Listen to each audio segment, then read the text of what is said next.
Kenapa dalam menjawab kenapa dan mengapa kita harus bermanhaj dengan manhaj salaf, ada beberapa kesalahan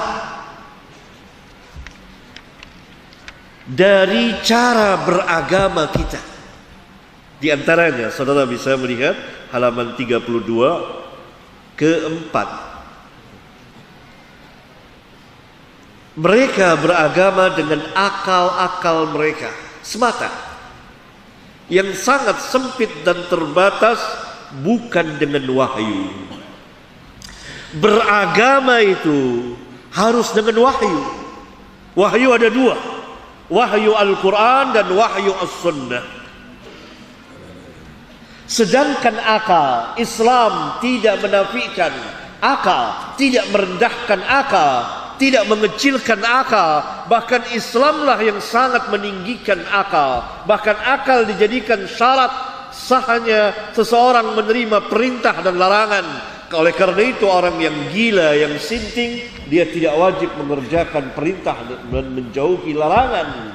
Tetapi Islam mendudukkan akal tidak lebih tinggi dari wahyu. Ia adalah sebagai pelayan, pembantu wahyu, dan ia di belakang wahyu, berjalan mengikuti wahyu, dan ia pasti akan taslim kepada keputusan wahyu, pasti akan menyerah kepada keputusan wahyu, yakni akal yang sehat dan memiliki ketegasan. Ketika akal saudara sehat, akal saudara memiliki ketegasan akal saudara tidak sakit, akal saudara tidak goncang, maka setiap yang dibicarakan wahyu, baik wahyu Al-Quran maupun wahyu As-Sunnah, niscaya akal saudara akan tunduk dan taslim. Ini makna perkataan besar yang pernah diucapkan oleh seorang ulama besar, Syekhul Islam Ibn Taimiyah, yang patut dicatat dengan tinta emas. Beliau mengatakan, bal kullu ma ulima bil aqli sarihi فلا يوجد عن الرسول صلى الله عليه وسلم إلا ما يوافقه ويصدقه. Halaman 33. Bahkan segala sesuatu yang telah diketahui dengan akal yang tegas. Tahu ketegasan akal? Akal itu memiliki ketegasan. Dia tidak akan ke kanan ke kiri, tapi tegas menjawab ini, itu, begini, begitu. Dia memiliki ketegasan. Itu akal yang sharih. Maka tidak didapati dari Rasulullah SAW, melainkan akal itu menyetujuinya dan membenarkannya. Kalau kita beragama dengan akal semata, wahyu di belakang, wahyu kita tinggalkan, sebagaimana cara beragamanya Ahlul Kitab, maka ini cara beragama yang salah, menyimpang dari wahyu itu sendiri. Karena itu kita perlu bermanhaj dengan manhaj para sahabat, yaitu manhaj salaf, salafun as-salihin ridwanullah alaihim jami'an, secara ta'sil dan tafsil. Ta'sil adalah berdalil. Kenapa saya harus bermanhaj, beragama dengan cara-cara para sahabat ridwanullah alaihim jami'an? Ini jawabannya. Pertama, kedua, ketiga. Secara apa? Secara dalil-dalil naqliyah dan akliyah. Dalil-dalil naqliyah adalah dalil dari Al-Quran dan Sunnah dan ijma' para sahabat. Dalil-dalil akliyah adalah dari akal yang sehat, akal yang memiliki ketegasan.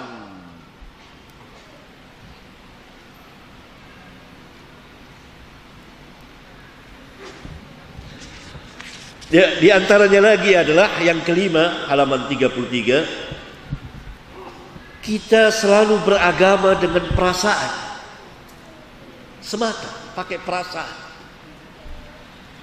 Seringkali kita mendengar mereka bermain dengan perasaan seperti kata-kata mereka, apa salahnya?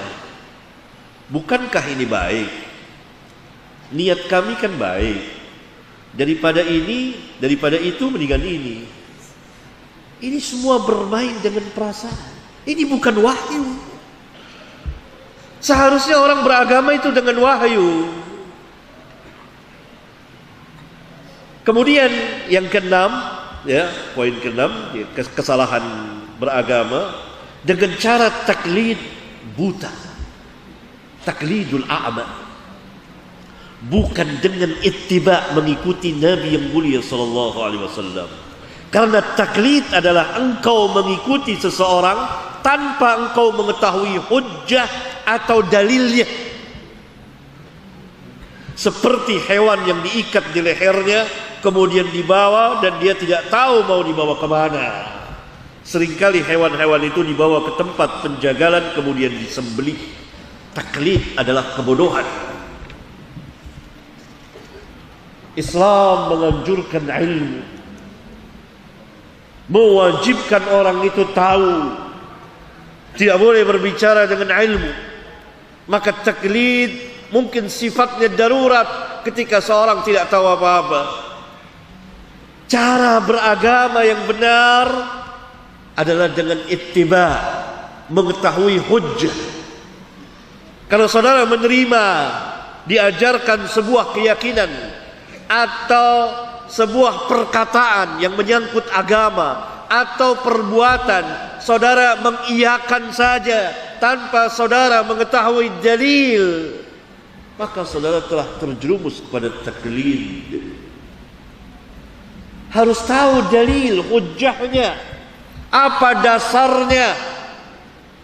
Qala Allahkah, Allah berfirmankah, Allah yang berfirmankah, atau Rasulullah sallallahu alaihi wasallam. Cara beragama dengan taklid, apalagi taklidul a'ma, taklid buta. Yang penting mazhab kami, yang penting paham kami, yang penting golongan kami, dan seterusnya. Pokoknya begini kata guru kami, padahal dia tidak tahu. Ini cara beragama yang salah juga. Kemudian pada halaman 34, cara beragama yang salah adalah dengan mengikuti adat atau kebiasaan atau tradisi atau budaya atau orang banyak atau nenek moyang atau kaum, suku, toleransi, kebersamaan dan lain-lain yang semakna dengan cara-cara beragama orang-orang jahiliyah. Tidak boleh kita mengikuti cara beragama, mengikuti kebiasaan.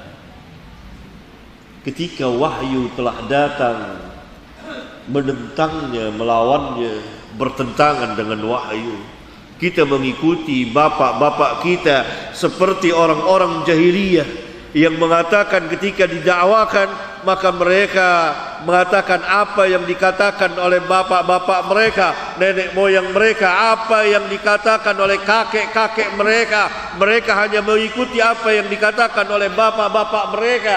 Kata Allah, walaupun bapak-bapak mereka tidak mendapat petunjuk, tidak berakal, apakah mereka juga akan mengikutinya? Maka cara beragama dengan ittiba'ur Rasul, mengikuti Rasulullah SAW. Kemudian di antara yang salah juga adalah kedelapan, ta'assub madhabiyah, kefanatikan. Hakikat ta'assub itu menolak kebenaran setelah kebenaran itu ada. Mengikuti madhab, paham, kelompok dan lain sebagainya. Tidak boleh kita mengikuti salah satu kelompok atas nama agama kecuali kelompok para sahabat ridwanullah alaihim jami'an. Tidak boleh kita menetapkan seseorang untuk kita ikuti sepanjang hayat kita kecuali satu orang, yaitu Rasulullah sallallahu alaihi wasallam. Karena seluruh manusia selain Rasulullah sallallahu alaihi wasallam tidak maksum, pasti ada kesalahan, dosa. Ada dosa sengaja atau tidak sengaja. Karena itu saya ulang, tidak boleh kita mengikuti, menetapkan seseorang untuk kita ikuti sepanjang hayat kita, sepanjang kehidupan kita di dalam beragama, kecuali satu orang, yaitu Rasulullah sallallahu alaihi wasallam. Sebagaimana kita mentauhidkan Allah, tidak ada yang kita sembah, tidak ada yang kita sujud kepadanya, rukuk kepadanya, kecuali kepada Rabbul Alamin. Itu yang pertama. Yang kedua, tidak ada satupun kelompok yang mengatasnamakan agama, al-wala wal bara, loyalitas dan berlepas diri tegak atas nama kelompoknya.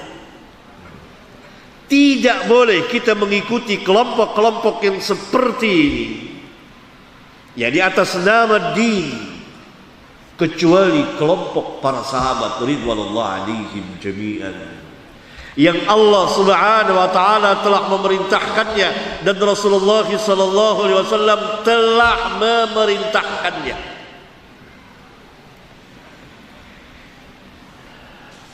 Kemudian di antara cara beragama yang salah adalah mereka beragama dengan berbagai macam kesyirikan. Kesyirikan dijadikan agama. Kesyirikan dijadikan agama. Dijadikan sebagai suatu keyakinan. Maka ini berbahaya. Harus yang dijadikan beragama itu dengan tauhid. Mentauhidkan Allah Subhanahu wa taala yang menjadi lawan dari kesyirikan. Oleh karena itu harus ada perubahan. Mempelajari tauhid dan menjauhkan berbagai macam kesyirikan setelah kita mengetahuinya. Kemudian di antara cara beragama yang salah adalah kita beragama dengan berbagai macam bid'ah, bukan sunnah. Beragama itu dengan sunnah. Nanti akan kita bahas apa yang dimaksud dengan sunnah itu.